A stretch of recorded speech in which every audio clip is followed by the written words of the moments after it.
Sa port area sa Maynila, patay matapos makuryente ang isang lalaking umakyat sa poste ng Meralco para magkabit umano ng jumper. Narito ang report ni Mav Gonzales.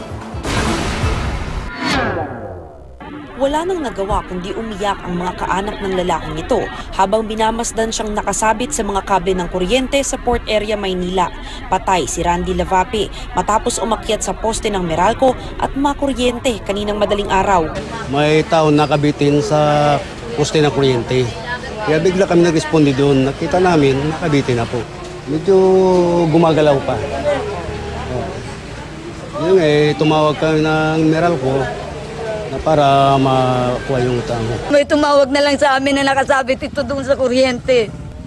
Hindi ko alam kung nag-aayos siya o basta sabi lang walang ilaw. Naibabala mga biktima pagdating ng Meralco. Ayon sa tauhan ng Meralco, nagkakabit ng jumper ang biktima kaya umakyat sa poste. Kahit pa may karatula sa poste na may nakalagay na babala, may kuryente, huwag lumapit. Mav Gonzales, GMA News.